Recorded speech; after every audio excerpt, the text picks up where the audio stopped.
Bismillahirrahmanirrahim. Pertanyaan pertama ini dari Kelapa Gading. Saya pernah dengar ada seorang ustadz yang berkata bahwa sholat hajat itu hadisnya lemah. Betul ataukah tidak itu Pak Ustadz? Baik, ada yang bertanya tentang sholat hajat.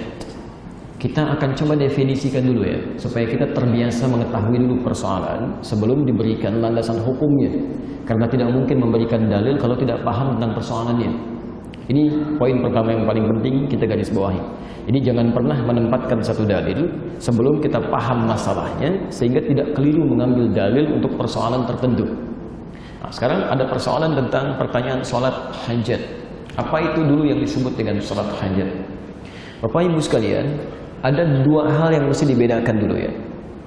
Hal pertama, patut dipahami bahwa semua sholat itu adalah hajat. Ingat itu ya, semua sholat itu adalah hajat. Hajat itu kebutuhan yang ingin disampaikan. Ya, kebutuhan yang ingin disampaikan. Dan perintah Allah saat meminta kita menunaikan sholat, itu memintakan pada kita untuk menyampaikan kebutuhan kita dalam sholat.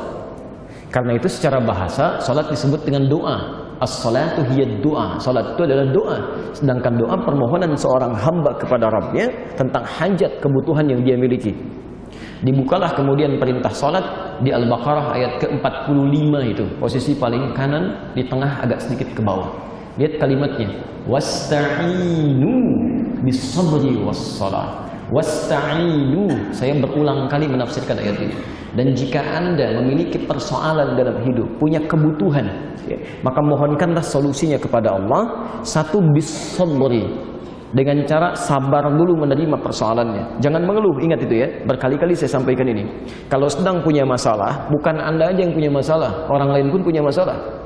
Karena masalah itu dititipkan oleh Allah sebagai ujian untuk meningkatkan kualitas hidup kita. Dan standar masalah, standar Quran ya, Quran surah kedua ayat 286. La yukallifullahu nafsan illa wus'aha. Tidak mungkin Allah menguji seorang hamba dengan masalah kecuali dia sanggup mengatasinya. Jadi standar masalah itu tidak akan diujikan kecuali hambanya sanggup. Jadi kalau Anda saat ini pun punya masalah sifatnya berat luar biasa, itu artinya cuma Anda yang sanggup. Orang lain belum tentu sanggup dengan persoalan itu. Jadi jangan mengeluh saat punya persoalan, sabar diterima. Setelah itu wassalah, mintakan hajat solusinya kepada Allah dalam sholat. Karena itulah ketika sholat kita kemudian memohon kepada Allah. Perintahnya wasta'inu. Jika Anda ingin robah dalam bentuk hajat, ya, minta tolong, maka kalimat ini berubah kalimatnya dari wasta'inu menjadi nasta'in. Ini standar dalam bahasa Arab, standar. Jadi perintahnya wasta'inu, kan? Wasta'inu. Ini perintahnya fi'il amr namanya, fi'il amr. Jadi ketika Anda ingin rubah dalam bentuk permohonan talab, ya, talabus syai', ini berubah karena ini bentuknya jama', ya, dirubah ke dalam bentuk jama' menjadi singkatan dari nahnu, nasta'in. Ya, jadi nasta'in. Oke? Jadi kata Allah, jika Anda punya persoalan, punya hajat, mintakan solusinya. Terima dengan sabar, minta lewat salat, wassalah, kan? Kemudian ketika salat kita minta, ya, diajarkan oleh Allah. Kita ucapkan, kami mohon solusi ya Allah. Ini kami punya hajat, kan? Hanya kepadamu kami minta. Hanya kepadamu disebut dengan iyyaka namanya. Iyyaka. Maka kita katakan iyyaka nasta'in. Dan kalimat ini diajarkan oleh Allah Subhanahu wa taala dalam bacaan salat kita. Disampaikan oleh Nabi sallallahu alaihi wasallam. Iyyaka. Apakah saat salat kita mengucapkan kalimat ini? Ya, kita ucapkan. Iyyaka na'budu wa iyyaka nasta'in. Jadi, saat salat, dalam setiap kesempatan salat, kita menyampaikan hajat ini. Dari sinilah kemudian disimpulkan bahwa setiap sholat itu pada hakikatnya hajat kita kepada Allah. Ya. Sehingga pada umumnya kalau dikatakan, ya, kalau dikatakan adakah sholat hajat? Ya, semua sholat hajat, kan? Jelas ya? Karena setiap sholat kita memohon kepada Allah Subhanahu wa taala. Ini bagian yang pertama. Dan saat Anda mengucapkan kalimat iyyaka na'budu wa iyyaka nasta'in, di hadis qudsinya di Abu Daud nomor hadis 649, itu hadis qudsi. Abu Daud itu ada 4.800 hadis. Sunan Abu Daud 15 hadis qudsi. Hadis qudsi yang nomor 2 posisi 649 riwayat Abu Hurairah. Di ujung hadisnya dikatakan begini, kurang lebih, lihat bahasanya. Idza qala al-'abdu, jika seorang hamba berkata dalam salatnya, iyyaka na'budu wa iyyaka nasta'in. Ya Allah, sekarang kami ibadah salat dan kami punya persoalan, kami mohon solusinya, kami punya hajat, kami mohon solusinya. Qala Allah azza wa jalla, dijawablah kemudian kalimatnya itu. Perhatikan jawabannya.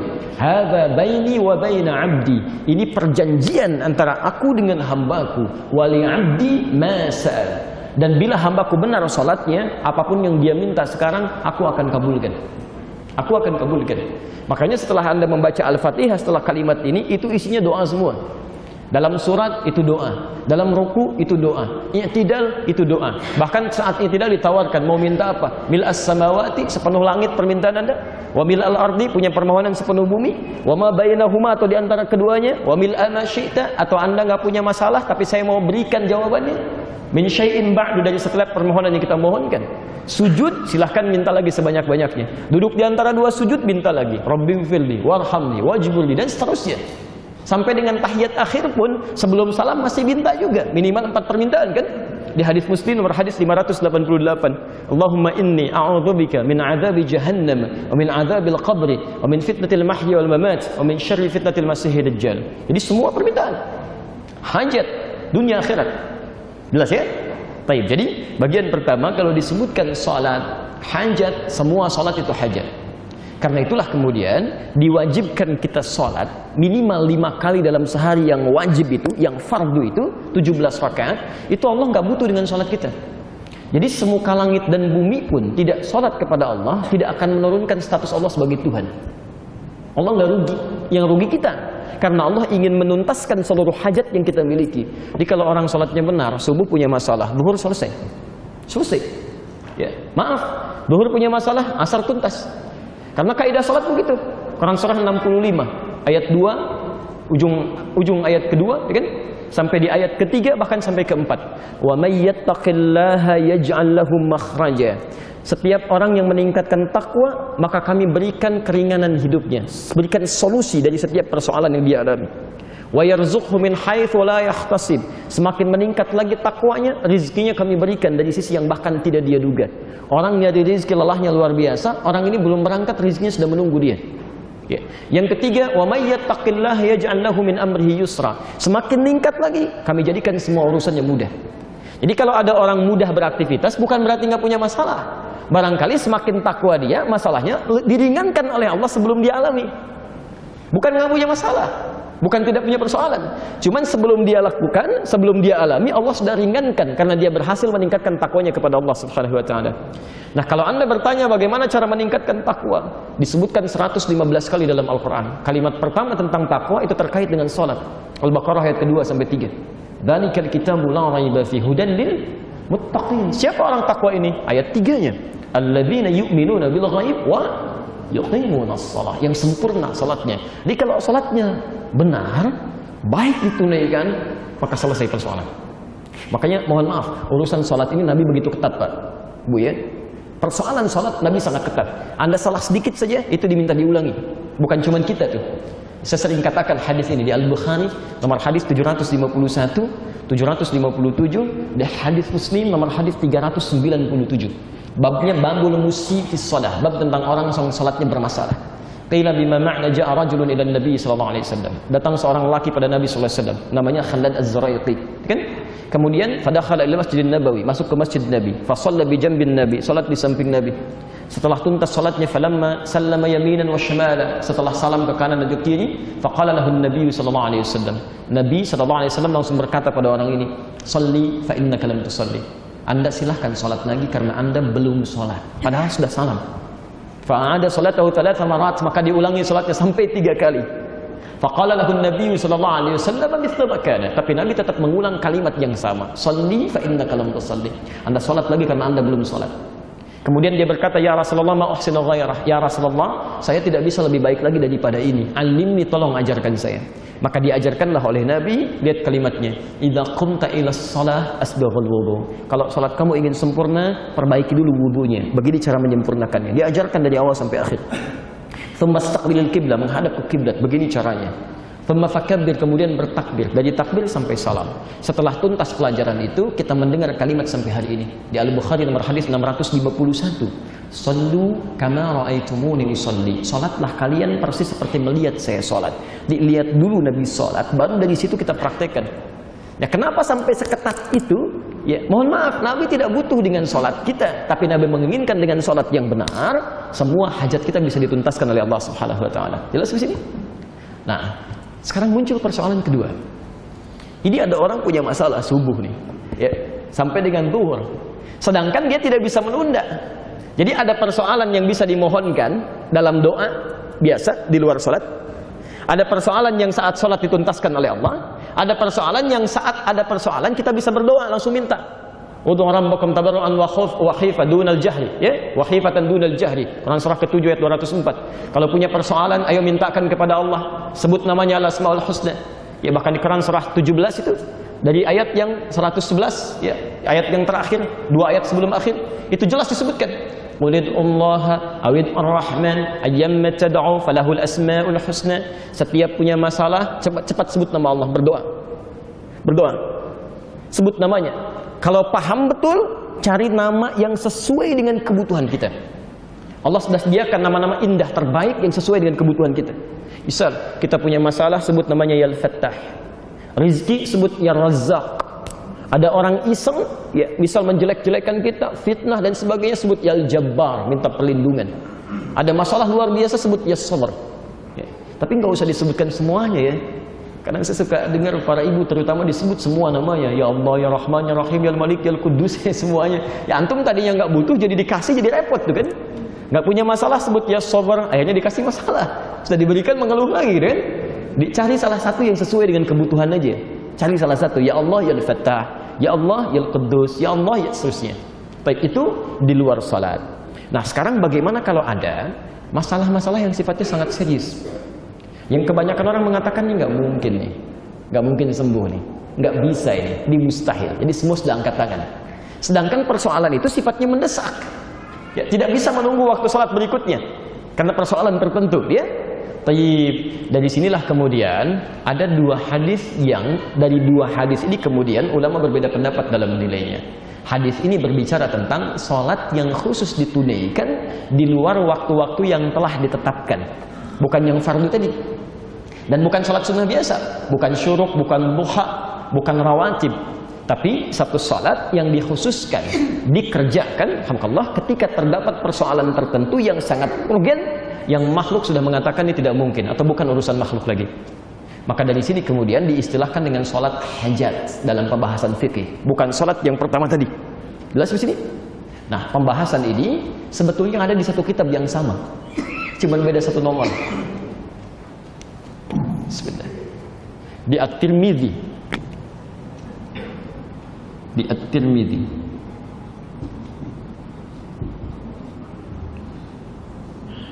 Imam At-Tirmidzi. Nama aslinya Muhammad, ya, berasal dari Tirmidzi. Ada yang menyebut Turmuz, maka dikenal dengan At-Tirmidzi. Ini orang soleh, Pak, Bu. Luar biasa hafal Al-Quran, hafal banyak hadis, dekat dengan Allah, tahajud tiap malam, puasa sunnah, dan di akhir hidupnya itu matanya buta, menangis karena banyak nangis itu, banyak nangis. Ditanya, ya Syekh, lima hakada, kenapa mesti seperti ini? Kata beliau, saya takut bakal saya masih kurang menghadap Allah Subhanahu Wa Taala. Jadi masih menangis di ujung hidupnya karena khawatir saat meninggal bakalnya masih kurang. Coba bisa nggak Anda bayangkan, imam besar, hafal Quran, hafal banyak hadis, kan, dekat dengan Allah, tahajudnya rajin, dan puasanya luar biasa, masih menangis di ujung hidupnya karena takut bakalnya masih kurang. Jadi kalau kita merasa bukan imam besar, belum hafal Quran, tidak rajin tahajud, belum rajin puasa sunnah, belum hafal Quran, hati-hati. Ya, banyak lebih daripada itu. Ini sudah sepuh masih karaokean juga misalnya. Itu kan ada yang harus diperbaiki, ya. Ingat, saya hanya ingin mengingatkan saja, bukan berarti memberikan celah, tidak, ya. Ya. Kembalikan. Nomor hadis 1384. Cuman beda satu nomor. Satu lagi 1385.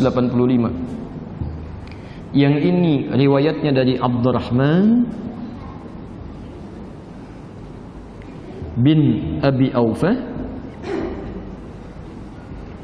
Yang ini riwayatnya dari Uthman. Kita teruskan sampai ketemu orangnya ya. Sampai ketemu akarnya. Bin Hunayf. Ya.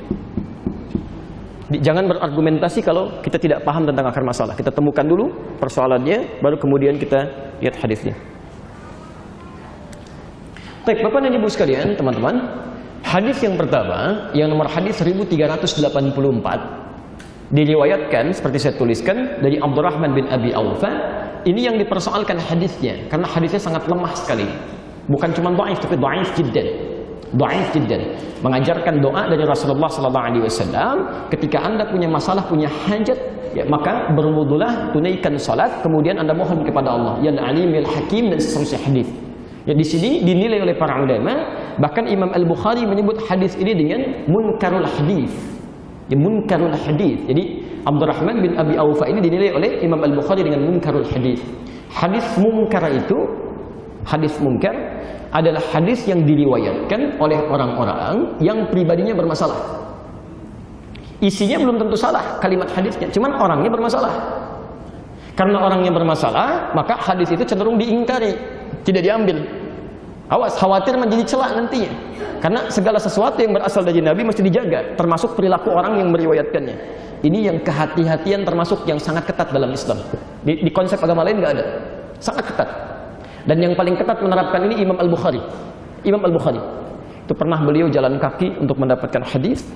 Begitu tiba di tujuan dan jauh-jauh jalan. Beliau kan lahirnya di Bukhara tuh, di Bukhara. Ya, kalau sekarang Khorasan, Uzbekistan. Ya.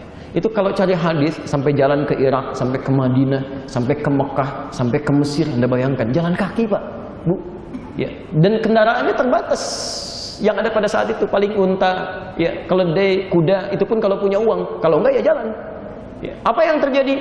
Begitu sampai di tujuan, itu melihat pemilik hadisnya sedang bermain dengan ayamnya. Sering saya kisahkan ini. Ya, seperti mau ngasih makanan padahal tidak. Ya. Ayamnya datang kemudian ditangkap.